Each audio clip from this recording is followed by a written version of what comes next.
fazer esta pergunta no final, mas já que estamos a falar no assunto, nós tínhamos eu tenho uma particular curiosidade em saber como é que está o mercado de banda desenhada no Brasil. Porque cá em Portugal, de uma forma geral, temos a ideia que é tudo uma maravilha, porque o Brasil tem cerca de 200 milhões de habitantes e pronto, e por causa disso pode haver um enorme mercado para lançar tudo e mais alguma coisa, porque há sempre um nicho de mercado que vai comprar. Mas é mesmo assim na realidade? Sim, é uma população imensa. Agora, que porcentagem dessa população lê com frequência, né, é leitor assíduo? Desses leitores assíduos, quais que leem banda desenhada, né? Quer dizer, então, né, eu acho que a taxa de analfabetismo é muito menor do que a do Brasil, então, proporcionalmente, talvez Portugal tenha mais leitores de banda desenhada do que o Brasil. Eu não tenho esses números, eu não sei ao certo. Mas, enfim, existe um mercado, né? Tanto que e vários, vou fazer 43 semana que vem. Tem toda uma geração de amigos que liam quadrinho, né? Então, Claro. tem muita gente que lê quadrinho, né? Porque quem lia quando tinha 8 anos, provavelmente continua lendo, né? Então, e até pelo fato dos filmes, né? Como o cinema tem popularizado também, quando eu era adolescente era uma coisa muito de nerd, né?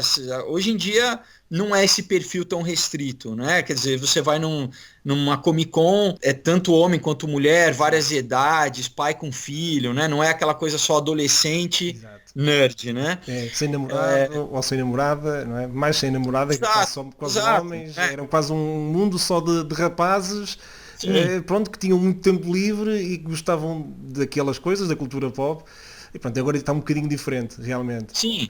Não, e hoje em dia tem isso. Você pode gostar de MMA, ser lutador de jiu-jitsu e gostar de quadrinho. Claro. Gostar de futebol e gostar de quadrinho. Quer dizer, né? Não é aquele estereótipo do nerd, né? Sim. Assim, eu acho isso positivo porque abre no mercado, né? Cada vez mais tem gente consumindo e lendo banda desenhada, né? Mas eu acho que a questão principal, assim, há muitos anos, artistas brasileiros já desenham para o mercado americano e para o mercado europeu também. Então, Mike Deodato, Will Conrad, Luke Ross. Agora, não havia muito trabalho independente. De uns anos para cá, cada vez mais tem havido esses feras têm lançado, né? Eu estou a ler um livro que é As Memórias do Maurício, não Hum, sei se conhece, sim. portanto, de Maurício de Souza, onde Uhum, tem 25 histórias com tantos ou mais autores e tem sim. coisas muito, muito interessantes. Tem artistas lá novos e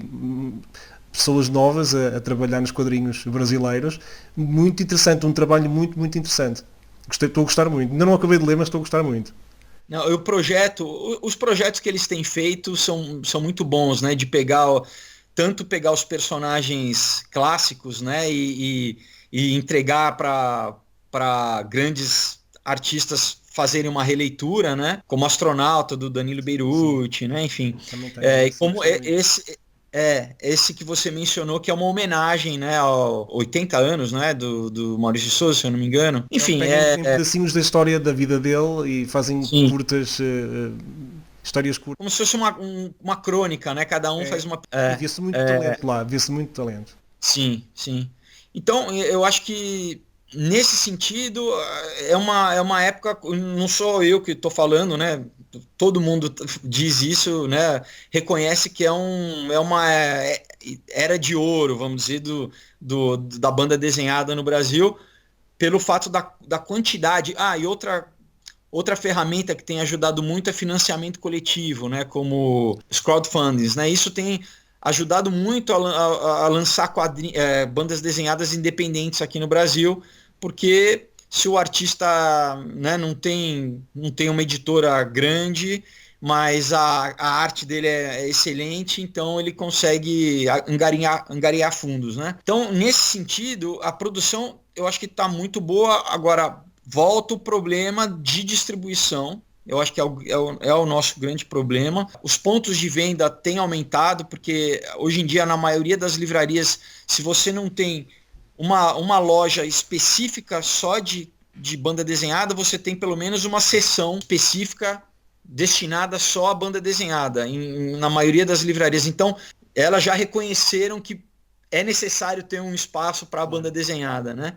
O que é muito bom. Então, ponto de venda tem. Agora, a distribuição eu acho que é a grande barreira e continuar nessa formação de público, né? Porque a gente compete cada vez mais com internet, com Netflix, né? É criar o hábito no jovem, na criança, né? Principalmente, né? Quando eu cresci tinha Atari, mas mesmo assim, né? A leitura, como eu disse, meu pai me deu. Então eu acho que esse papel, né? Do pai ou da mãe, dos pais, sim, é importante. Principalmente quando é mais novinho, né? Talvez mais adolescente você compre por si só e se interesse por si só. Agora, para uma criança de 7, 8 anos, geralmente é o pai que vai, né, leva na banca. Eu tinha esse ritual com meu pai.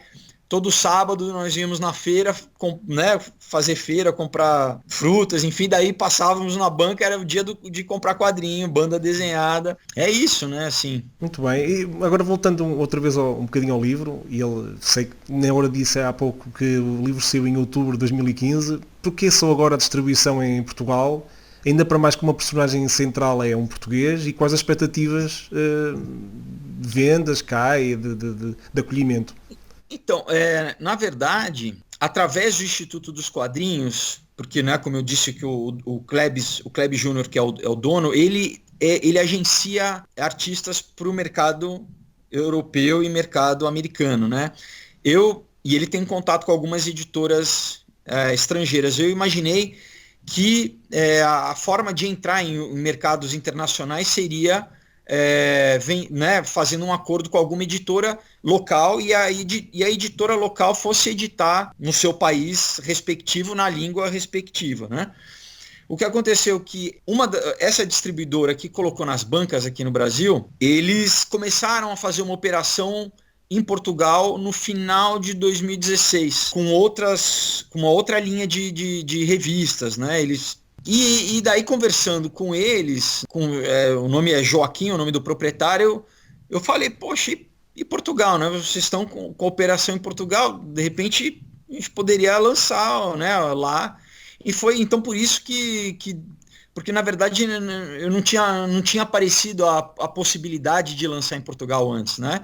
Agora eu já com o Comunhão eu já quero lançar em Portugal também, né? Quer dizer, já é uma porta que se abriu de né, poder estar presente no mercado português, né? Eu espero futuramente poder, né? Espero continuar fazendo banda desenhada. Então, quer dizer, no próximo livro espera uma distribuição mais rápida para Portugal. Sim.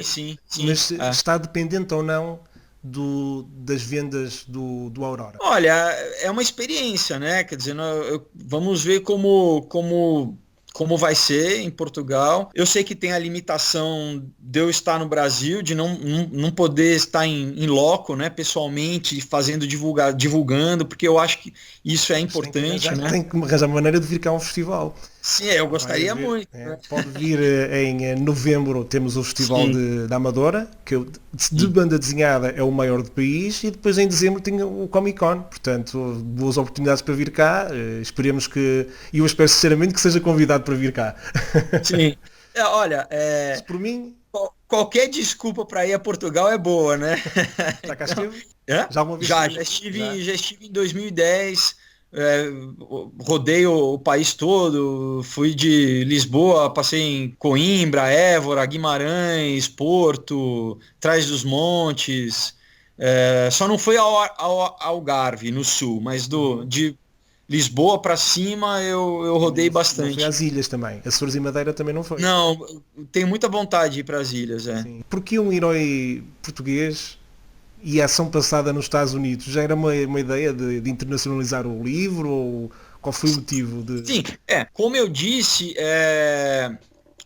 o primeiro roteiro que eu escrevi se passava nos Estados Unidos. Eu comecei, né, escrevendo roteiros em inglês para vender no mercado americano.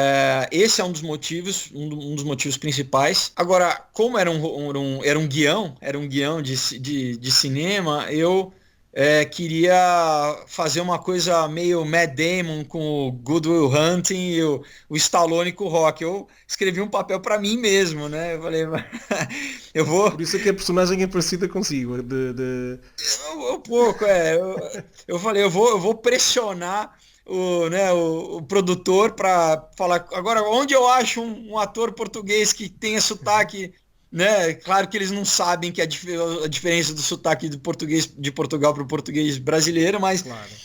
E daí eu falei, bom, então, olha, eu queria me escalar, né? Fazer o casting de mim, né, de mim mesmo. Agora, no caso do Aurora, então, assim, ela se passa em Massachusetts por causa do MIT, porque tem toda uma questão científica, né? Eu fui pesquisar e essa região, né, na cidade Gloucester, é onde tem a maior colônia portuguesa nos Estados Unidos. Então as coisas foram se encaixando, não foi nada aleatório assim, né? E daí não teria muita lógica que o personagem fosse brasileiro. Tem bastante brasileiro nos Estados Unidos, mas em Boston eu acho que ia ter mais verossimilhança o pescador ser português pela tradição, porque os pescadores portugueses foram para os Estados Unidos no século XIX, para essa região, para estabelecer a indústria baleeira. Então tem uma história, tem uma, né? São os pescadores portugueses que moram até hoje, né? Tem os descendentes que essa colônia portuguesa é nos Estados Unidos, né? Naquela região. Foi perfeito, eu falei, faz mais sentido o personagem ser português. Eu vou poder fazer, se for o filme. E no caso do Aurora, tem uma, né, muita gente me pergunta de onde veio a ideia das manchas, né, dele.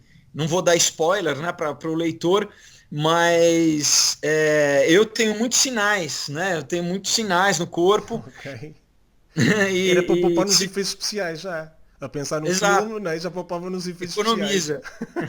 E aí, um dia com uma ex-namorada na praia, isso foi em 2004. Eu estava escrevendo um outro roteiro, mas eu brinquei que se eu pegasse uma caneta, eu traçaria. Tem formas geométricas que eu traçaria com os meus sinais, entendeu? Forma um triângulo isósceles aqui, perfeito. E isso começou a ficar na minha cabeça. Falei, imagina se um gajo vai fazer um exame no hospital e ele descobre que tem um mapa de uma constelação impressa no corpo, né? Essa foi a ideia inicial, assim, foi o eureka. Aí eu comecei a pesquisar para criar uma teoria plausível, obviamente fictícia, mas que partisse, que para o leitor parecesse que tem uma verossimilhança. Então eu comecei a estudar astronomia, a precessão dos equinócios e entrando em teoria da conspiração e essa indagação de se o processo evolutivo não parou, né? Vamos levar em conta que o processo evolutivo está em andamento, mas nós não percebemos porque ele se dá numa escala de tempo muito longa. O que aconteceria quando o próximo passo é dado, né? Quando então de Homo sapiens, que somos nós virássemos homens novos, né? Quer dizer, então tivesse o primeiro expoente do próximo passo, né? E o que seria o gatilho, né? Qual seria o trigger, assim, daí eu crio essa teoria para explicar. Enfim, eu não quero entregar muito da história, mas que junto com a precessão dos equinócios, né, o nosso DNA é transformado. Mas não. Enfim, mas tem muita ciência de verdade, então todos os termos de medicina, de oncologia, Pois são termos. Eu ia perguntar mesmo isso.